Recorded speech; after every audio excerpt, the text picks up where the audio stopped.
ಪರಪ್ಪನ ಅಗ್ರಹಾರ ಅದು ಜೈಲು. ಆದರೆ ಅನೇಕ ಕೈದಿಗಳ ಕೈಯಲ್ಲಿ ಸಾಕಷ್ಟು ಮೊಬೈಲ್ಗಳು ಓಡಾಡ್ತಾ ಇದ್ವು. ರಾಜಾತಿಥ್ಯ ಅಲ್ಲಿ ಜೀವನವನ್ನು ನಡೆಸ್ತಾ ಇದ್ರು, ಐಷಾರಾಮಿಯಾಗಿ ಬದುಕ್ತಾ ಇದ್ರು. ಪರಪ್ಪನ ಅಗ್ರಹಾರ ಜೈಲಿನ ವಿಡಿಯೋ ವೈರಲ್ ಆಗಿರುವ ವಿಚಾರ, ಪರಪ್ಪನ ಅಗ್ರಹಾರ ಪೊಲೀಸ್ ಠಾಣೆಯಲ್ಲಿ ಧನ್ವೀರ್ ವಿಚಾರಣೆಯಾಗಿದೆ.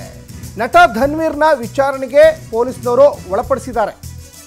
ಪರಪ್ಪನ ಅಗ್ರಹಾರ ಠಾಣೆಗೆ ಸಿಸಿಬಿ ಪೊಲೀಸ್ನವರು ಕರೆತಂದಿದ್ದಾರೆ, ವಿಚಾರಣೆ ಮಾಡಿದ್ದಾರೆ. ಪೊಲೀಸ್ ಠಾಣೆ ಮುಂಭಾಗ ಅಲ್ಲಿ ಧನ್ವೀರ್ ಕಾರು ಕೂಡ ನಿಂತಿದೆ. ಧನ್ವೀರ್ ವಿರುದ್ಧ ಪರಪ್ಪನ ಅಗ್ರಹಾರ ಪೊಲೀಸ್ ಠಾಣೆಯಲ್ಲಿ ಪ್ರಕರಣ ದಾಖಲಾಗಿತ್ತು. ಆ ಹಿನ್ನೆಲೆಯಲ್ಲಿ ಆತನನ್ನು ವಿಚಾರಣೆಗೆ ಪೊಲೀಸ್ನವರು ಒಳಪಡಿಸಿದ್ದಾರೆ.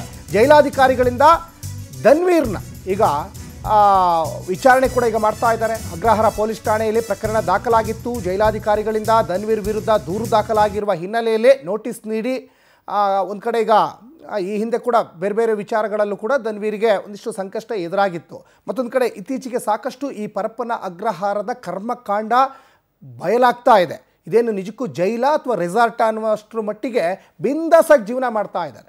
ಮತ್ತೊಂದು ಬದಿಯಲ್ಲಿ ಗಮನಿಸ್ತಾ ಇದ್ದೀರಾ, ಸರಣಿ ರೇಪಿಸ್ಟ್ ಆತ ಉಮೇಶ್ ರೆಡ್ಡಿ, ಆತನ ಕೈಲಿ ಹೆಂಗೆ ಮೊಬೈಲ್ ಬರಲಿಕ್ಕೆ ಸಾಧ್ಯ ಆಯಿತು? ಅದ್ರ ಜೊತೆಗೆ ಉಗ್ರವಾದಿಗಳು ಕೂಡ ಇದ್ದಾರೆ, ಶಂಕಿತ ಉಗ್ರವಾದಿಗಳಿದ್ದಾರೆ, ಅವ್ರ ಕೈಲಿ ಹೆಂಗೆ ಮೊಬೈಲ್ ಬರಲಿಕ್ಕೆ ಸಾಧ್ಯ ಆಯಿತು?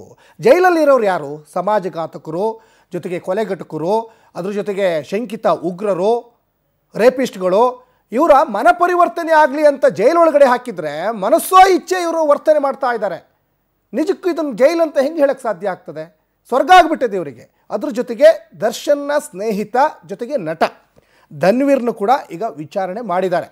ಪೊಲೀಸ್ ಠಾಣೆಯಲ್ಲಿ ಧನ್ವೀರ್ ವಿಚಾರಣೆ ಆಗಿದೆ. ಮತ್ತೊಂದು ಬದಿಯಲ್ಲಿ ಗಮನಿಸ್ತಾ ಇದ್ದೀರಾ, ನಟ ದರ್ಶನ್ ಜೊತೆ ಇರುವಂತಹ ಒಂದಿಷ್ಟು ಫೋಟೋ ಕೂಡ, ಧನ್ವೀರ್ದು ಫೋಟೋ ಒಂದಿಷ್ಟು ವೈರಲ್ ಕೂಡ ಆಗಿತ್ತು. ಆ ಫೋಟೋ ಕೂಡ ಗಮನಿಸ್ತಾ ಇದ್ದೀರಾ. ಮತ್ತೊಂದು ಕಡೆ ನಿಜಕ್ಕೂ ಇದು ಜೈಲು ಅಂತ ಹೇಳಕ್ಕೆ ಸಾಧ್ಯನೇ ಇಲ್ಲ, ರೆಸಾರ್ಟ್ ಆಗಿಬಿಟ್ಟಿದೆ. ಅರಮನೆ ಮಾಡ್ಕೊಂಡ್ಬಿಟ್ಟಿದ್ದಾರೆ. ತಮಗೆ ಬೇಕೋ ಏನೇನು ಐಟಮ್ಗಳು ಬೇಕು ಎಲ್ಲವನ್ನೂ ಕೂಡ ಮಾಡ್ಕೊಳ್ಳೋಕೆ ಅವ್ರಿಗೆ ಅವಕಾಶ ಇದೆ.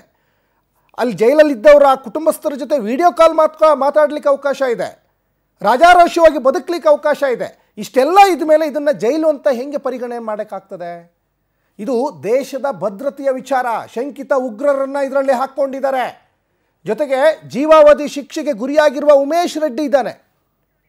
ಹಾಗಾಗಿ ಒಂದಿಷ್ಟು ದೇಶದ ಭದ್ರತೆಯ ವಿಚಾರ ಪ್ರಜ್ಞಾವಂತ ನಾಗರಿಕರು ಪ್ರಶ್ನೆ ಮಾಡಬೇಕಾಗಿದೆ ಪೊಲೀಸ್ ಇಲಾಖೆಯೇ.